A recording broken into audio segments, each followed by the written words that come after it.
Hello everyone and welcome to the Young and the Restless channel. I hope everyone is having a wonderful day. Before we begin, please hit the subscribe button and give this video a thumbs up. Tuesday, April 14th, 2026. Today on The Young and the Restless, Nikki reaches out to Diane, Holden tips Kane off about Lily, and Kyle fights with Victoria. Kane slows his steps as he approaches the quiet cafe tucked inside the park, the soft rustle of leaves overhead doing little to break the heavy stillness surrounding Holden. There's something unmistakably distant in Holden's gaze, like a man lost somewhere far deeper than the present moment. And Kane can't help but comment on how shaken Lily Winters seemed when he saw her earlier. The concern is genuine, but it quickly meets resistance as Holden stiffens, brushing it off as none of Kane's business. That only pushes Kane further, his instincts sharpening as he questions why Holden seems to think he understands what's going on in Lily's life. The tension between them thickens, words turning sharper, until Holden finally exhales the truth he's been holding back. He reveals that he and Lily have just discovered they share the same father, a revelation so shocking it has left them both reeling, unsure how to even begin processing it. Kane absorbs the news in stunned silence, offering a quiet thanks that carries far more weight than the words themselves. Before the moment can settle, Audra Charles arrives, her presence instantly shifting the dynamic, and Kane takes the opportunity to slip away. Audra wastes no time inserting herself into Holden's space, her tone sharp with curiosity and something more calculated beneath the surface. She boldly admits she already knows Lily is his sister, having overheard him confiding in someone she mockingly refers to as Claire Bear, and she clearly resents being left out. There's an edge of accusation in her voice as she suggests he's been cozying up to someone else for ulterior motives, weaving suspicion with jealousy. Holden, already overwhelmed, shuts her down firmly, making it clear that whatever tangled past they share is the furthest thing from his mind right now. His focus is elsewhere, consumed by the weight of the truth he's just uncovered, and for once Audra finds herself unable to penetrate that wall. Across town, the atmosphere at the Abbott mansion shifts dramatically when Diane Jenkins unexpectedly walks through the door, catching Kyle Abbott and Tracy Abbott completely off guard. For a fleeting moment, hope flickers in their eyes, wondering if this means she's ready to reconcile with Jack Abbott. But Diane quickly extinguishes that hope, making it clear she's only there to collect her belongings, nothing more. Tracy, ever the voice of compassion, gently urges her to stay and talk things through with Jack, reminding her of everything she's overcome to rebuild her place in the family. Diane's phone is filled with messages from Jack, but she refuses to even consider them, her emotional walls firmly in place. Tracy's words grow more pointed as she reminds Diane of her own past deceptions and the grace she was once shown, questioning whether it's too much to ask her to offer even a fraction of that now. When Tracy leaves them alone, Diane admits to Kyle that his aunt isn't wrong, but her heart refuses to follow logic, and the pain she feels is too deep to ignore. She confesses that she would give anything to return to the way things once were, and Kyle gently urges her to tell his father that truth before it's too late. Meanwhile, at Society, the conversation between Victoria Newman and Nikki Newman simmers with tension, rooted in loyalty, denial, and heartbreak. Victoria refuses to acknowledge that her father has done anything wrong to Jack, clinging tightly to her belief in him even as everything around her begins to crumble. Nikki, however, is deeply troubled, unable to excuse the damage that's been done, no matter the circumstances. Victoria's concern lies with her parents' marriage, fearing that the weight of her father's actions may have pushed things beyond repair. She insists he's simply reacting to having everything he built ripped away from him, struggling to find his footing again. But Nikki sees it differently, arguing that fear does not justify the harm he's caused, and that his refusal to take responsibility borders on something far darker. As she speaks, it becomes painfully clear that she no longer sees a path back to what they once had, and that realization hangs heavy in the air.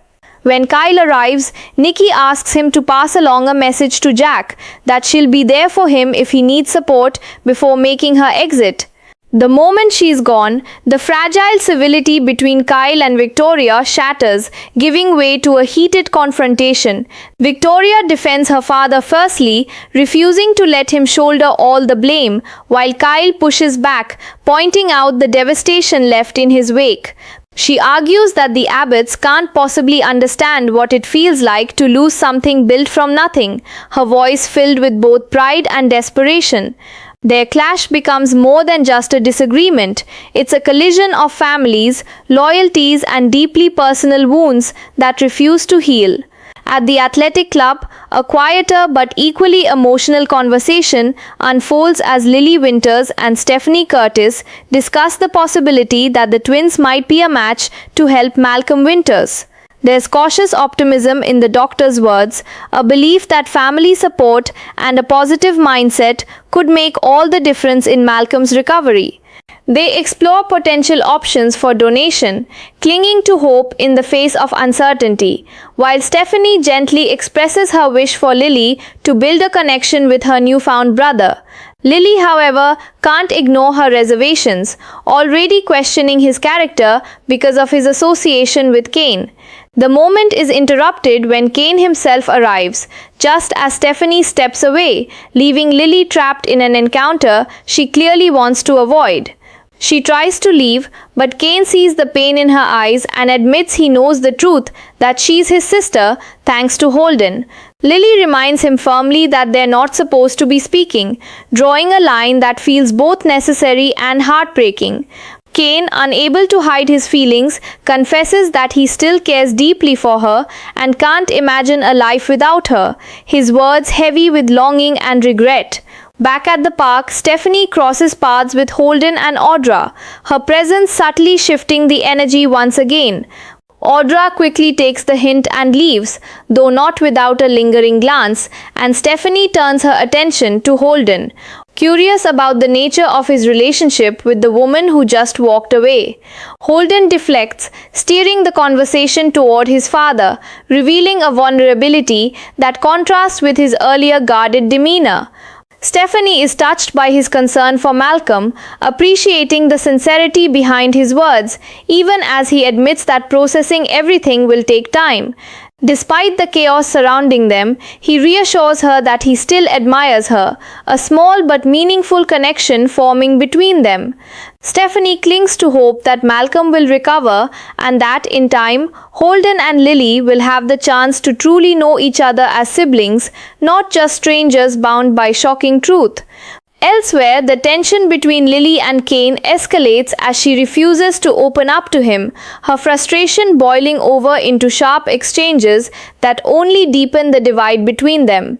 Kane insists that he only wants to help, but Lily's defenses remain firmly in place, her trust too fractured to allow him in. Just as the argument threatens to spiral further, the sound of their son calling pulls Lily away, giving her an escape from a conversation she's not ready to have. Meanwhile, Victoria and Kyle's argument continues to burn, neither willing to yield, their words fueled by loyalty and pain in equal measure. Victoria insists her father would do anything for his family, urging Kyle to find some compassion, but the gap between their perspectives feels impossible to bridge. Back at the Abbott mansion, Diane's encounter with Nikki takes a sharp and painful turn, the air thick with unresolved anger and accusation. Diane makes it clear that she sees no way to fix what's been broken, her voice laced with exhaustion and bitterness. When Nikki brings up the fact that Jack was drugged, the tension snaps, pushing Diane to her breaking point. She lashes out, furious at the constant pressure to show compassion to Jack, feeling as though her own pain has been dismissed and overlooked. Her frustration spills over as she criticizes what she sees as an unhealthy bond between Jack and Nikki, a dynamic that only deepens her sense of isolation. In a final cutting remark, she tells Nikki to focus on her own failing marriage before slamming the door, the sound echoing through the house like the closing of a chapter that may never be reopened. The echo of the slammed door lingers through the Abbott mansion like a fracture splitting something once unbreakable, leaving Nikki Newman standing in stunned silence as the weight of Diane Jenkins's words settles heavily around her. For a moment, Nikki doesn't move, her expression caught between anger and a deeper, more fragile hurt that she refuses to fully show. There's something haunting in the realization that even her attempts to fix things, however flawed, are now being turned against her, twisted into accusations that cut far deeper than she expected. Slowly she exhales, gathering herself with the kind of quiet strength that has carried her through countless storms, but this one feels different, more personal, more final. The cracks in her marriage, already threatening to widen, now seem impossible to ignore, and Diane's bitter dismissal only reinforces the fear that everything is slipping beyond repair. As Nikki finally turns to leave, there's a heaviness in her steps, as though each one carries the burden of choices made, truths denied, and a future that feels increasingly uncertain. Not far away, the emotional chaos continues to ripple outward, colliding once again at society, where Victoria Newman and Kyle Abbott remain locked in a battle neither is willing to surrender. The conversation has lost any trace of restraint, evolving into something raw and deeply personal, where every word feels like a strike aimed at the heart. Victoria's loyalty to her father burns fiercely, fueling her insistence that he is not the villain Kyle paints him to be, while Kyle stands equally firm, unwilling to excuse the damage that has torn through his family. Would their voices carry the weight of generations, of rivalries and resentments that have never truly faded, only waiting for the right moment to resurface? Victoria's frustration sharpens as she speaks of loss, of watching something built from nothing be ripped away, her perspective shaped by a lifetime of defending her family's legacy. Kyle, however, refuses to bend, his anger rooted in the pain he's watched his father endure, and the sense that justice is being buried beneath excuses. As the argument reaches its peak, it becomes clear that neither of them is truly hearing the other, their emotions too loud, too overwhelming, drowning out any chance of understanding. Across town, beneath the softer lighting of the athletic club, a quieter but no less powerful storm brews between Lily Winters and Kane Ashby, where every glance and every word feels charged with years of unresolved history. Lily's attempt to keep her distance begins to falter under the weight of everything she's carrying, her emotions caught between anger, confusion, and something far more vulnerable that she refuses to name. Kane, standing before her, can see it all, and his usual confidence gives way to something softer, more uncertain, as he tries to reach her without pushing too far. He speaks not just from concern, but from a place of deep, lingering attachment, admitting that despite everything that has happened, she is still someone he cannot simply let go of. Lily's defenses rise instinctively, reminding him and perhaps herself that the boundaries between them exist for a reason, that reopening old wounds will only lead to more pain. And yet, beneath her words, there's a flicker of hesitation, a crack in the armor that suggests she isn't as unaffected as she wants to believe. When their son's voice pulls her away, it feels less like an interruption and more like a lifeline, giving her the escape she desperately needs before the moment becomes something she can't control. Meanwhile, back in the park, the air feels calmer on the surface, but the emotional undercurrents remain just as strong as Holden and Stephanie Curtis continue their conversation. There's a tentative warmth between them now, built on shared concern and the fragile beginnings of trust, even as the revelations surrounding their family loom large over everything. Holden's words carry a quiet sincerity as he expresses his concern for Malcolm Winters, acknowledging the long road ahead while still holding on to hope. Stephanie, in turn, finds comfort in his empathy, seeing in him not just the shock of a newfound connection, but the potential for something meaningful to grow from it. She speaks with cautious optimism about Malcolm's recovery, clinging to the belief that family, in all its complicated forms, can still be a source of strength rather than division.